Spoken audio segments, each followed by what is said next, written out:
Tu dors, tu te couches parfois plus tôt, tu prends des vacances, tu essaies de te reposer, et pourtant, tu es toujours fatigué, pas seulement dans ton corps, dans ton esprit, comme si quelque chose aspirait ton énergie chaque jour, comme si tu portais un poids invisible, un poids que personne ne voit. Alors tu te dis, j'ai juste besoin de me reposer davantage. Mais si le problème n'était pas le manque de sommeil, et si ce qui t'épuisait réellement était la manière dont tu utilises ton esprit, parce qu'aujourd'hui, des millions de personnes vivent dans un état d'épuisement permanent, et le plus inquiétant, c'est qu'elles pensent que c'est normal. Regarde honnêtement une journée normale. Tu ouvres les yeux, et presque immédiatement, tu regardes ton téléphone, des notifications, des messages, des nouvelles, des problèmes, des opinions. Avant même que ta journée commence, ton esprit travaille déjà. Puis viennent les obligations, le travail, les responsabilités, les attentes, les imprévus. Et tout au long de la journée, tu absorbes encore et encore et encore. Ton cerveau n'est jamais vraiment au repos. Même lorsque ton corps s'arrête, ton esprit continue. Il pense, il analyse, il s'inquiète, il compare, il anticipe. Et c'est là que commence l'épuisement.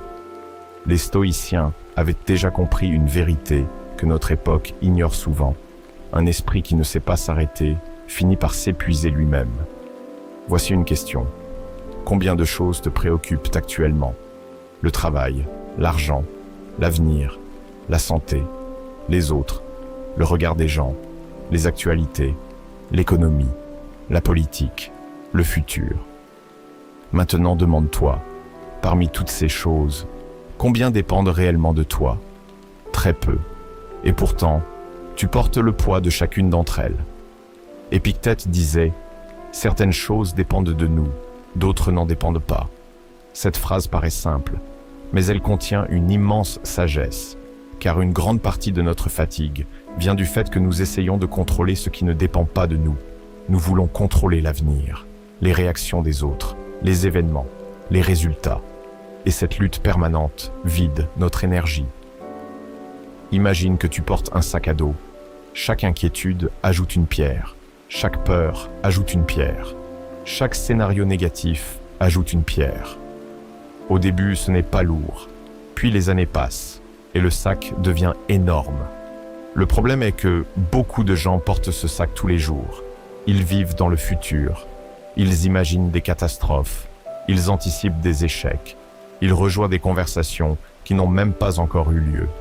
Sénèque écrivait « L'homme souffre plus souvent dans son imagination que dans la réalité. » Et si ta fatigue venait en partie de là?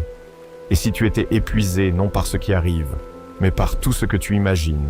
Jamais dans l'histoire, il n'a été aussi facile de se comparer. En quelques secondes, tu peux voir des millionnaires, des influenceurs, des entrepreneurs, des sportifs, des célébrités.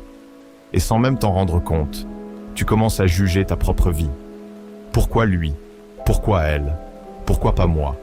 Pourquoi suis-je en retard? Pourquoi n'ai-je pas encore réussi? Chaque comparaison crée une tension intérieure. Chaque comparaison crée un manque artificiel. Et cette tension consomme ton énergie mentale. Le stoïcien comprend quelque chose d'essentiel. Tu ne peux jamais gagner le jeu de la comparaison. Parce qu'il y aura toujours quelqu'un qui possède davantage. Toujours quelqu'un de plus beau, de plus riche, de plus connu. La paix arrive lorsque tu quittes ce jeu. Le silence est devenu rare, très rare. Observe ce qui se passe quand tu te retrouves seul quelques minutes. Tu attrapes ton téléphone, tu mets une vidéo, tu lances une musique, tu consultes quelque chose. Pourquoi? Parce que le vide nous met mal à l'aise. Mais les stoïciens recherchaient volontairement ces moments de calme. Ils savaient que le bruit constant affaiblit l'esprit. Aujourd'hui, beaucoup de gens sont fatigués parce que leur cerveau ne connaît plus le repos. Même lorsqu'ils se détendent, ils continuent de consommer. Et consommer n'est pas se reposer. Faire défiler des vidéos pendant 2 heures n'est pas du repos. C'est simplement une autre forme de stimulation. Ton cerveau reste actif, toujours, et il finit par s'épuiser. Nous croyons souvent que le corps commande, mais très souvent, c'est l'esprit qui donne le ton. Quand tu es inquiet en permanence, ton corps se tend. Quand tu vis dans l'anticipation, ton système nerveux reste en alerte. Quand tu nourris constamment des pensées négatives, ton énergie diminue. Le stoïcisme ne séparait pas l'esprit du corps. Les deux fonctionnent ensemble. Voilà pourquoi la paix intérieure produit souvent davantage d'énergie que le repos lui-même. Imagine un instant un stoïcien vivant aujourd'hui. Il ne supprimerait pas toutes les difficultés. Il ne quitterait pas la société. Il ne vivrait pas dans une grotte. Mais il protégerait son attention. Il limiterait ce qui nourrit inutilement son anxiété. Il accepterait ce qu'il ne contrôle pas. Il concentrerait son énergie sur ses actions. Il pratiquerait le silence, la réflexion, la gratitude, la discipline. Parce qu'il comprendrait une chose, l'énergie mentale est précieuse. Et chaque distraction inutile en consomme une partie. Peut-être que ton problème n'est pas le manque de sommeil. Peut-être que ton problème est un esprit qui ne s'arrête jamais. Un esprit qui porte trop. Un esprit qui s'inquiète trop. Un esprit qui compare trop.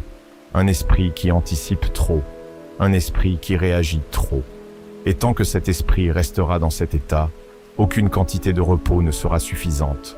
Parce qu'on ne soigne pas un incendie intérieur avec quelques heures de sommeil supplémentaires. Il faut apprendre à calmer le feu. Écoute attentivement. Tu n'as pas besoin de résoudre tous les problèmes du monde. Tu n'as pas besoin de contrôler l'avenir. Tu n'as pas besoin d'avoir réponse à tout. Tu n'as pas besoin d'être partout. Tu n'as pas besoin de tout porter. Tu peux déposer ce qui ne t'appartient pas. Tu peux revenir au présent. Tu peux retrouver le calme. Et peut-être que la véritable énergie ne vient pas d'un corps parfaitement reposé, mais d'un esprit enfin libéré de ce qu'il n'avait jamais apporté.